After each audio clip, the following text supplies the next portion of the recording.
கரூர் வழக்கு இறுதி கட்டத்தை எட்டியிருக்கு. விஜய் அவர்களுக்கு சிபிஐ சம்மன் அனுப்பியிருக்காங்க. ஜனவரி 12 வந்து ஆஜராக சொல்லியிருக்காங்க. நீ வாடா வாடான்னு கூப்பிடுறாங்க. அந்த சொல்லுவாங்களா, அந்த கிட்னி திருடுறது ஒரு வேனை வச்சுட்டு திறந்து வச்சுட்டு டேய் நீ போகாதரான்னு சொல்லுமா வடிவேல் போய் வண்டியில ஏறுவார்ல, அந்த மாதிரி வண்டியில வந்து ஏறதுக்கான எல்லா வேலையும் நடந்துச்சு. அவர் கூப்பிடுறதுக்கு காரணமே பாத்தீங்கன்னா, என்டிஏ கூட்டணியில நீ உள்ள வா, சீட் ஷேரிங்கு, அதுக்கப்புறம் யாரு முதல்வர் யாரு துணை முதல்வர் நம்ம அப்புறம் பாத்துக்கலாம். ஒரு பக்கம் வந்து சிபிஐ விசாரணை, இன்னொரு பக்கம் பாத்தீங்கன்னா வந்து ஜனநாயக சென்சார் பிரச்சனை. விஜய் அவர்கள் என்ன முடிவு எடுப்பார்னு நினைக்கிறீங்க? ரெண்டு வாழ்க்கையும் முடிஞ்சு போச்சு, அவ்வளவுதான். உங்களுக்கு சினிமா கேரியரும் முடிஞ்சு போச்சு, அரசியலும் முடிஞ்சு போச்சு. ரெண்டுமே பாத்தீங்கன்னா மத்திய அரசாங்கிட்ட நீங்க வந்து அடிபணிந்து அடிமையா போனதோட விளைவு இது. எதிர்த்து நிக்கணும் சார். நான் என்ன சொல்றேன்னா, கொடநாடுல போய் எப்படி நின்னார்லாம் எனக்கு வந்து நல்லாவே தெரியும். அப்ப நம்ம அவரோட தான் இருந்தோம். நம்ம 2 நாட்கள் அங்கே முகாமிட்டு வந்து இருந்தாங்க. அது எப்படிலாம் வீடியோ போட்டாருன்னா நமக்கு வந்து தெரியும். ஆனா இது கொஞ்சம் பெரிய இடத்துனால வீடியோ வரதுக்கான வாய்ப்பு இல்லை, நேரடியாவே காலில் விழுந்துருவாங்க.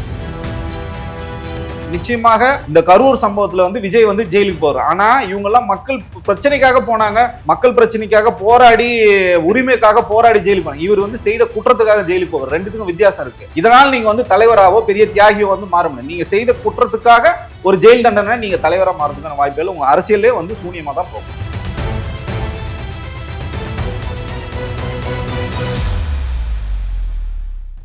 அரசியல் களம் நேயர்களுக்கு வணக்கம். இன்றைக்கு நம்மோடு நேர்காணலுக்காக அரசியல் விமர்சகர் மணிகண்டன் வீராசாமி அவர்கள் நம்மோடு இருந்திருக்கார். அவரோடு பேசலாம். சார் வணக்கம். வணக்கம் தோழர். கரூர் வழக்கு இறுதி கட்டத்தை எட்டியிருக்கு அப்படின்னு புரிஞ்சுக்கலாம். விஜய் அவர்களுக்கு சிபிஐ சம்மன் அனுப்பியிருக்காங்க. ஜனவரி 12 வந்து ஆஜராக சொல்லியிருக்காங்க டெல்லி சிபிஐ ஆஃபீஸில். எப்படி பார்க்குறீங்க இந்த டெவலப்மெண்ட்டை? பார்த்தீங்கன்னா ஒரு சம்பவம் வந்து நடந்திருக்கு. அந்த சம்பவத்துக்கு வந்து தார்மீக அடிப்படையில் நான் ஒரு பொறுப்பு ஏற்றுக்கிட்டு அது கூட வந்து ஒத்துழைக்கணும். இது வந்து தவறு சரின்னே நம்ம வந்து அந்த வாதத்துக்குள்ளே போகலை. ஒரு விஷயம் நடந்திருக்குன்னா அதை வந்து நேர்மையான முறையில் அணுகணும். அதுக்கு தார்மீக பொறுப்பேற்று அதுக்கு நீங்கள் சப்போர்ட் பண்ணீங்கன்னா இவ்வளோ தூரம் வர வேண்டிய அவசியமே இல்லை. தமிழக அரசாங்கமே உங்களுக்கு வந்து ஒரு எஸ்ஐடி வந்து அமைச்சு உங்களுக்கு வந்து சரியான ப்ராசஸ் வந்து பண்ணும்போது மாண்புமிகு தமிழக முதல்வர் ரொம்ப வந்து பெருந்தன்மையாக வந்து சொல்கிறாரு, எந்த அரசியல் கட்சி தலைவரும் வந்து ஒரு தன்னோட தொண்டர்கள் வந்து இறந்து போகிறத விரும்ப மாட்டாங்கன்னு சொல்லி ஒரு ஆரோக்கியமான அரசியலை முன்னெடுத்து பண்ணும்போது நீங்கள் என்ன பண்ணுறீங்க, உங்களோட தேவைக்காக நீங்கள் சிபிஐக்கு யார் போனது, நீங்கள் தான் போனீங்க. இன்னைக்கு வந்து சிபிஐ வந்து உங்க அப்பா வந்துட்டான், உங்க அப்பா கேள்வி கேட்பான்னு ஆதவ அர்ஜுனா சொல்லும் போது இன்னைக்கு உங்களுக்கு இந்த சிக்கலுக்கு காரணம் என்னன்னு இவனுங்க எல்லாம் பிளான் பண்ணி கொத்தா எத்துமே விஜய் கோத்து விட்டானுங்கன்னு தான் எனக்கு வந்து தோணுது. உண்மையிலேயே வந்து ஜனநாயகன் பொங்கல் வந்து போக்கிரி பொங்கலா விஜய்க்கு வந்து மாறி போனது வந்து உண்மையிலேயே வந்து நமக்கு வந்து அதிர்ச்சி அளிக்குது. திரு விஜய் அவர்கள் வந்து இதுல இருந்து தப்பிக்கவே முடியாது. ஜனவரி வந்து பாத்தீங்கன்னா உங்களுக்கு வந்து 12 14 15 தேதி வரைக்கும் அவர் வந்து டெல்லியில தான் முகாமிட்டும் சிபிஐ அலுவலகம் தான். உங்களை அப்ப சிபிஐ அலுவலகத்துலனா விஜய் அவர்களுக்கு ஏன்னா நீங்க அதான் சொல்றேன், நம்ம வந்து என்ன நம்ம விதைக்கிறோமோ அதான் நம்ம வந்து அறுவடை பண்ணுவோம்.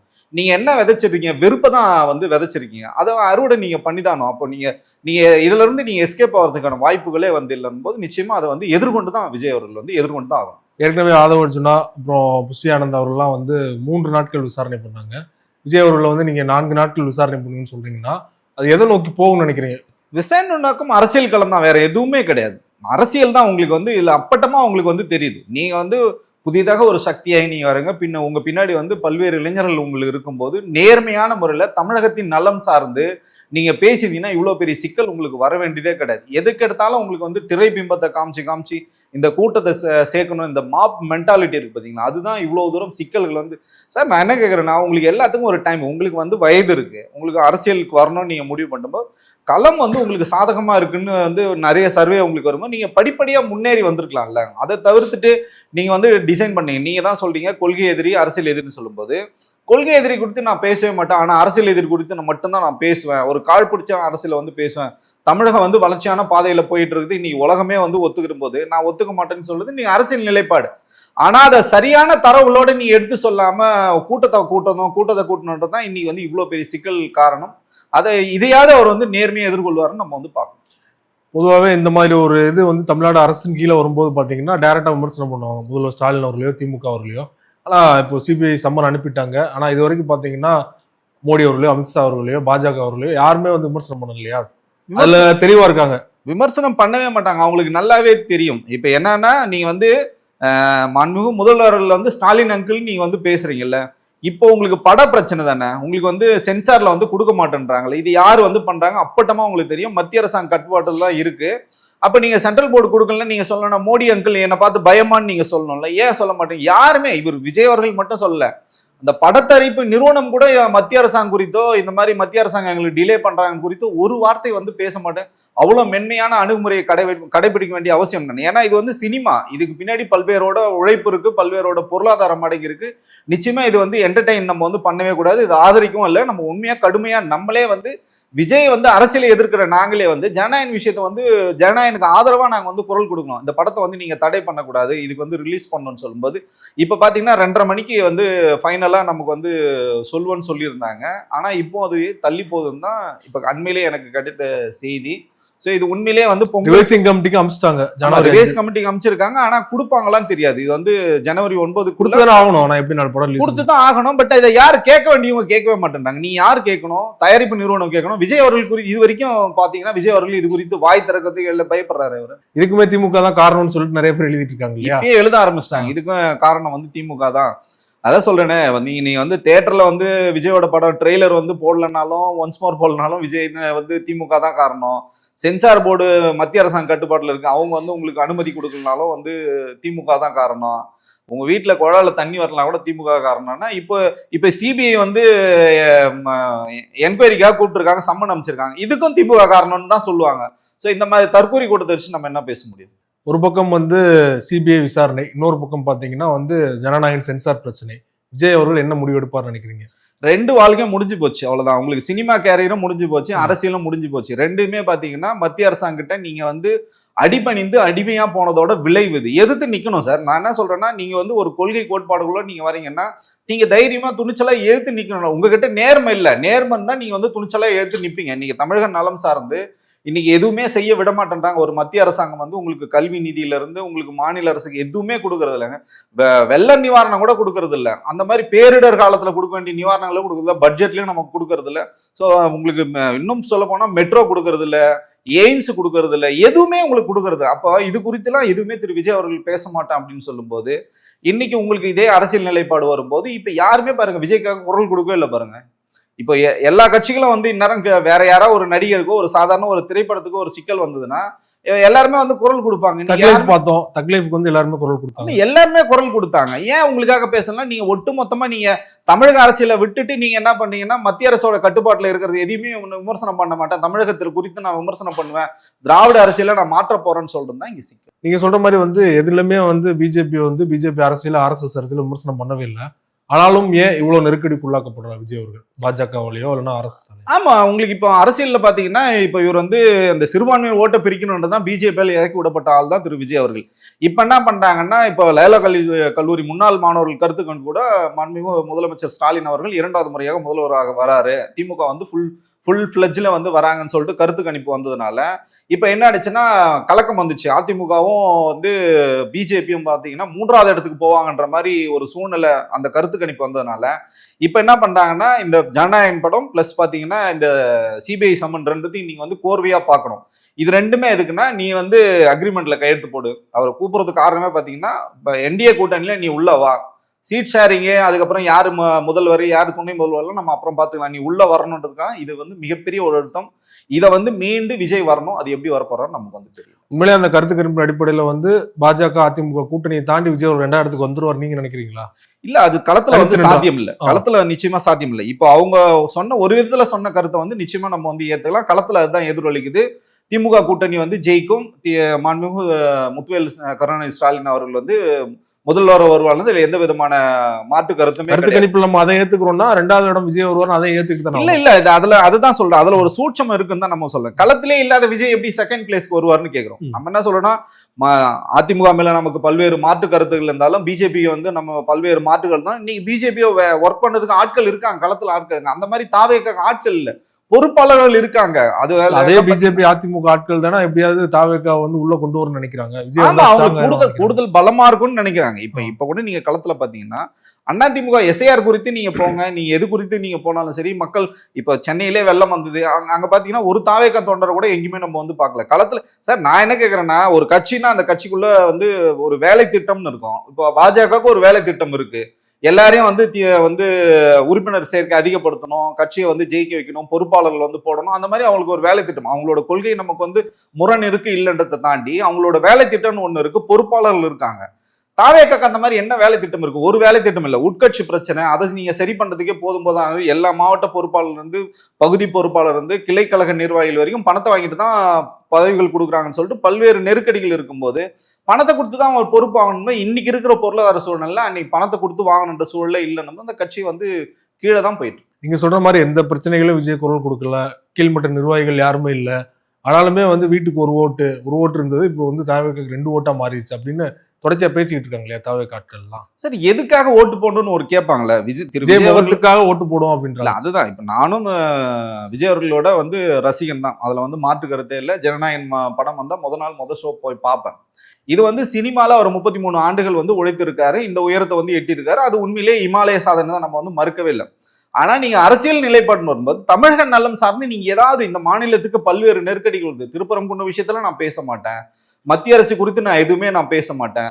இப்போ வந்து பாத்தீங்கன்னா கேரண்டி ஸ்கீம் இருந்து மகாத்மா காந்தி ஊரக வேலை வாய்ப்பு திட்டத்தை வந்து பறிக்கிறாங்க. 100 நாள்ல இருந்து 150 நாள் 125 நாள் ஆக்குறேன்னு சொல்லிட்டு. ஆனா நிதி சுமை வந்து தமிழகத்துக்கு ஏற்கனவே வந்து அதிகமா இருக்கு. இங்க ஏற்கனவே உங்களுக்கு எந்த விதமான நிதியும் வந்து கொடுக்கறது இல்லை. இப்போ நீங்க 60% 40% நிதி இவங்க வந்து கொடுக்கணும் போது அந்த திட்டமே நிக்கிறதுக்கான வாய்ப்புகள் வந்து அதிகமா இருக்கு. அப்ப நீங்க எது குறித்து தான் பேசுற?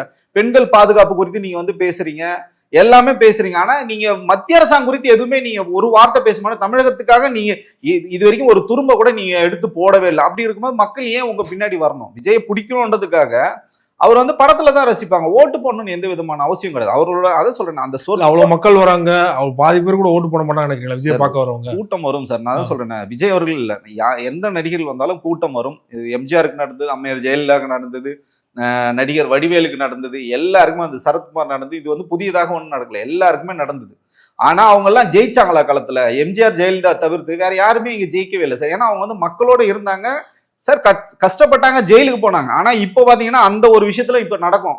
நிச்சயமாக இந்த கரூர் சம்பவத்துல வந்து விஜய் வந்து ஜெயிலுக்கு போறாரு. ஆனா இவங்க எல்லாம் மக்கள் பிரச்சனைக்காக போனாங்க, மக்கள் பிரச்சனைக்காக போராடி, உரிமைக்காக போராடி ஜெயிலுக்கு போனாங்க. இவர் வந்து செய்த குற்றத்துக்காக ஜெயிலுக்கு போவார். ரெண்டுத்துக்கும் வித்தியாசம் இருக்கு.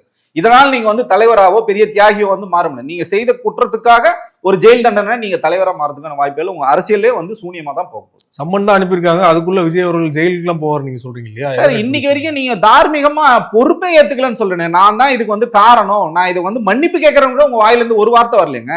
இப்ப நான் என்ன சொன்னேன், சட்டத்துக்கு முன்னாடி எல்லாரும் சம்மன் தான் சார். நீங்க பிஜேபியோட செல்ல பிள்ளையா இருந்துட்டு போங்க, அது பிரச்சனை இல்லை. ஆனா நீங்க வந்து ஒரு சட்டத்துக்கு முன்னாடி நீங்க நிரபராதின்னு எதை வச்சு நீங்க சொல்லுவீங்க சொல்லுங்களா? நீங்க வந்து சொல்றீங்க கான்ஃபரன்ஸ் தியரி வந்து சொன்னீங்க, சதி கோட்பாடு சொன்னீங்க. நீங்க என்ன இது வரைக்கும் கோர்ட்ல போயிட்டு என்ன நீங்க வாதங்களை எடுத்து வச்சீங்க? அது ஒரு விபத்துன்னு தான் நீங்க சொல்றீங்க. விபத்துனா அந்த விபத்தை ஏற்படுத்தணும் யாரு? விபத்து காரணமாக யாருன்னு இருக்கு இல்லைங்களா? சோ அப்ப யாரு இது மோட்டிவ் யாருன்னு இருக்குல்ல? அதெல்லாம் வரும்போது பாத்தீங்கன்னா எல்லாருமே சொன்னது பாத்தீங்கன்னா கடைசியில பாத்தீங்கன்னா ஆதவ அர்ஜுனா புசியானந்த கை காட்டுறார், புசியானந்த நிர்மலை கை காட்டுறார், நிர்மல் வந்து ஆதவ கை காட்டுறார், அவர் பஸ் டிரைவரை கை காட்டுவார், பஸ் டிரைவர் யாரை கை காட்டுவார்? விஜய் தான் கை காட்டுவாரு. அப்ப எல்லாரும் ஒட்டுமொத்தமா அதோட கதாநாயகன் யாருன்னு பாத்தீங்கன்னா விஜய் அவர்கள் தான். இதுக்கு வந்து தார்மீக அடிப்படையில் அவர் வந்து பொறுப்பேற்று அதுதான் நான் சொல்றேன், இதை நேர்மையான முறையில் அணுகிருந்தா இவ்வளவு தூரம் சிக்கல் இல்ல. இது ஒரு விபத்துனே சொல்லியிருக்கலாம்.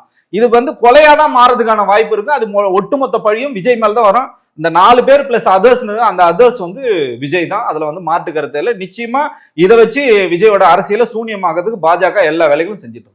விஜய் அவர்கள் வந்து கரூர் வழக்குல உறுதியா ஜெயிலுக்கு போற நீங்க சொல்றீங்க. 100% ஜெயிலுக்கு போவார். 2 நாளைக்கு முன்னாடி பாத்தீங்கன்னா திருச்சியில் நடந்த பொதுக்கூட்டத்துல அமித்ஷா அவர்கள் கலந்துக்கிட்டாரு.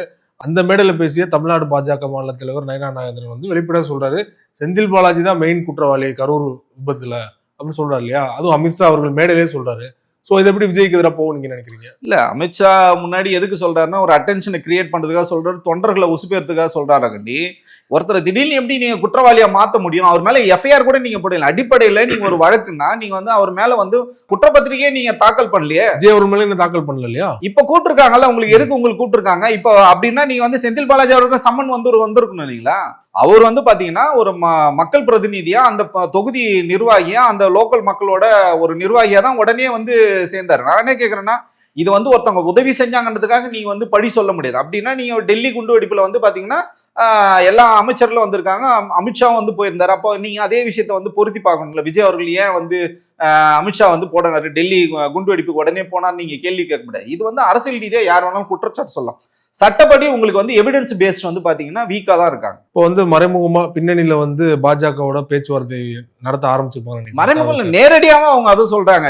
நீ வாடா வாடான்னு கூப்பிடுறாங்க. அந்த சொல்லுவாங்களா, அந்த கிட்னி திருடுறது ஒரு வேனை வச்சுட்டு திறந்து வச்சுட்டு டேய் நீ போகாதரான்னு சொல்லுமா வடிவேல் போய் வண்டியில ஏறுவார்ல, அந்த மாதிரி வண்டியில வந்து ஏறதுக்கான எல்லா வேலையும் நடந்துச்சு. 99.9% வேலை முடிஞ்சிச்சு. அந்த 1% வாய்ப்பு தான் விஜய் அவர்கள் இருக்கு. அந்த 1% வாய்ப்பு வந்து இவர் முறியடிக்கிறதுக்கான வாய்ப்பு இல்லை. இப்ப நானே சொல்லியிருக்கேன், பல்வேறு இடங்கள்ல சொல்லியிருக்கேன், பாஜக கூட்டணியில விஜய் அவர்கள் போக மாட்டார் நான் சொல்லி. இப்ப வந்து பாஜக கூட்டணி போக தவிர அவருக்கு வேற எந்த வேலையும் வந்து கிடையாது. அவருக்கு எந்த வாய்ப்புகளும் கிடையாது. எல்லா வாய்ப்புகளும் மழுங்கடித்து எல்லா வாய்ப்புகளும் கைவிட்டப்பட்ட நிலையில் விஜய் அவர்கள் இருக்கார். ஸோ இன்னைக்கு வந்து அவருக்கு ஆபத் பாண்டவன் பாத்தீங்கன்னா ஒரே விஷயம் வந்து பாத்தீங்கன்னா பிஜேபி தான். ஆனா இதை வந்து முறியடிக்கிறதுக்கான வாய்ப்புகள் இருக்கு. இப்பயாவது வந்து வாய் திறந்து சொல்லணும், மக்கள் மன்றத்துல உண்மையை வந்து பேசணும். ஏன் டிலே ஆச்சுன்னு இப்ப வரைக்கும் திரு விஜய் அவர்கள் வந்து சொல்லவே இல்லை. குறைஞ்சபட்சம் மக்கள் மன்றத்துல சொல்லல. அந்த மக்கள் தான் நீங்க முதலமைச்சர் ஆக்கணும்னு சொல்லிட்டு கேக்குறீங்க.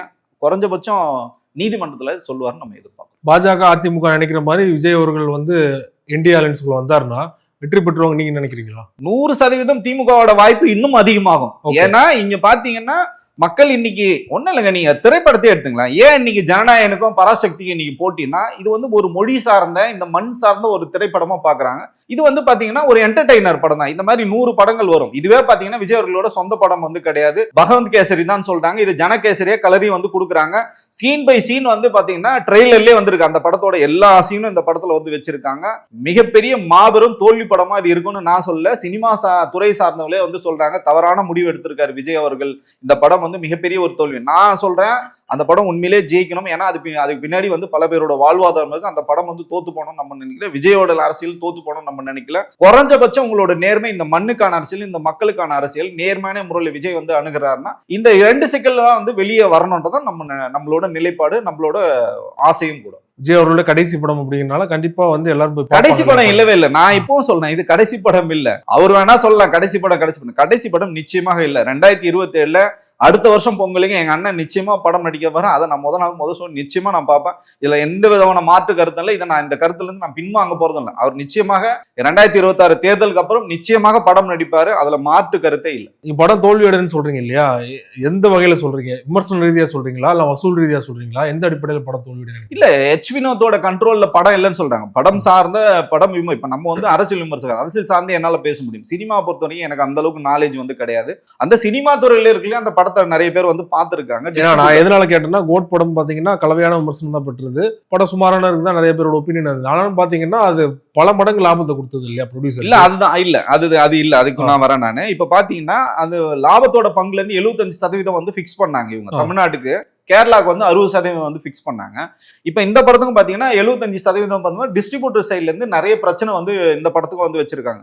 சார் படம் வந்து அந்த அளவுக்கு வந்து, ஏன்னா பாத்தீங்கன்னா பராசக்தி உங்களுக்கு 10th ரிலீஸ் ஆகுது. ஒரு நாள் தான் கேப்ல ரிலீஸ் ஆகிறதுனால பெரிய படங்கள் எதுவும் வரதில்ல. அதுவும் இல்லாம சினிமா தியேட்டர்ல வந்து இப்போ வருகின்ற டிக்கெட்டோட பாத்தீங்கன்னா விஜயோட படத்துக்கு பாத்தீங்கன்னா 1000 ரூபாய் 2000 ரூபாய் டிக்கெட் விற்பாங்க. யாரும் வந்து போய் பார்க்கறதுக்கான சாத்தியங்கள் வந்து குறைவு. இன்னைக்கு காலகட்டங்கள்ல வந்து அந்த வாங்கும் ரசிகர்கள் சார் இருப்பாங்க. ரசிகர்கள் தான் முதல் நாள் பார்க்க போறாங்க எல்லாரும். சார் ரசிகர்களோட பர்சன்டேஜ் எவ்வளவு? குடும்பம் போனா மட்டும்தான் சார் அந்த படம் வந்து ஜெயிக்கும். அது பாத்தீங்கன்னா ரசிகர் மன்ற ஷோ எப்பவுமே ஃபுல் ஆகும். ரசிகர்கள் வந்து வருவாங்க. குடும்பத்தோட போய் பார்க்கணும்னா நீங்க ஒரு 5000 ரூபாய் 10,000 ரூபாய் இல்லாம நீங்க சினிமா தியேட்டருக்குள்ளே காம்ப்ளெக்ஸ்க்குள்ளே நுழைய முடியாதுன்ற ஒரு சிக்கலை வந்து உருவாக்குனது திரு விஜய் அவர்கள் தான். ஸோ இந்த படத்துலயாவது அதை வந்து நீக்கிட்டு உண்மையான ஒரிஜினலான டிக்கெட்ல வந்து படத்தை வந்து டிக்கெட்டை வந்து கொடுத்தாங்கன்னா, பிளாக் டிக்கெட் விற்காம கொடுத்தாங்கன்னா இந்த படம் நிச்சயமா வெற்றி பெறுவதற்கான சாத்தியக்கூறுகள் இருக்கு. அந்த மாதிரி எந்த விதமான வேலைகளும் செய்யல. படத்திலையும் மிகப்பெரிய ஒரு சொதப்பல் வந்து பண்ணிருக்காங்க சார். அப்படியே பகவந்த் கேசரி தான் எடுத்து இங்க கிண்டி வந்து பூசா கொடுத்துருக்காங்க. படத்துல எந்த விதமான மையக்கருவோ எதுவுமே இல்லைன்னு சொல்றதுனால இந்த படம் வந்து எந்த அளவுக்கு போகும்னு நமக்கு வந்து தெரியும். நெருக்கடி முற்றுநாள் எப்படி தலைவா படத்துக்கு வந்து விஜய் அவர்கள் மன்னிப்பு கேட்டார், ஒரு வீடியோ வெளியிட்டார் இல்லையா? அந்த மாதிரியே இந்த படத்துக்கு வந்து மன்னிப்பு கேட்டு வீடியோ எடுப்பாருங்க மாதிரி காலில இருந்து தகவல்லாம் வந்து 100% நடக்கும். ஏன்னா 2 மாபெரும் தலைவர்களை தான் வந்து சந்திச்சு வந்து அவர் வந்து கோரிக்கை வைத்தார்மா. முன்னாள் முதல்வர் அம்மையார் ஜெயலலிதா அவர்களும் ஐயா கலைஞர்கள்ட்ட தான் போய் கொடநாடுல போய் எப்படி நின்னார்லாம் எனக்கு வந்து நல்லாவே தெரியும். அப்ப நம்ம அவரோட தான் இருந்தோம். நம்ம 2 நாட்கள் அங்கே முகாமிட்டு வந்து இருந்தாங்க. அது எப்படிலாம் வீடியோ போட்டாருன்னா நமக்கு வந்து தெரியும். ஆனா இது கொஞ்சம் பெரிய இடம்னால வீடியோ வரதுக்கான வாய்ப்பு இல்லை. நேரடியாவே காலில் விழுந்துருவாங்க. ஸோ அந்த வீடியோ எல்லாம் வந்து நீங்க எல்லாம் வந்து மீடியாக்காரங்க வந்து எதிர்பார்த்தீங்கன்னா அந்த மாதிரி வீடியோக்கள்லாம் வரதுக்கான வாய்ப்புகள் கிடையாது. நேரடியா காலில் வந்து சரண்டர் ஆயிடுவாங்க. பாத்தீங்கன்னா நாளைக்குள்ள நிச்சயமா வந்து ஜனநாயக பிரச்சனை வந்து முடிஞ்சிடும். சென்சார் போர்டு ரிலீஸ் பண்ணுவாங்க. படமும் 9ஆம் தேதி வந்து ரிலீஸ் ஆகும். இதுல மாற்று கருத்து இல்லை. படம் வந்து வெற்றியடைய என்னோட வாழ்த்துக்கள். அதே நேரத்தில் பார்த்தீங்கன்னா பொங்கல் வந்து நிச்சயமா வந்து சிபிஐ அலுவலகத்தில் தான். ஜனநாயகன் படம் தொடர்பாகவும் விஜய் அரசியல் தொடர்பாகவும் பல்வேறு விஷயங்களோட பகிர்ந்து கொண்டீங்க. மிக்க நன்றி. நன்றி தோழர்.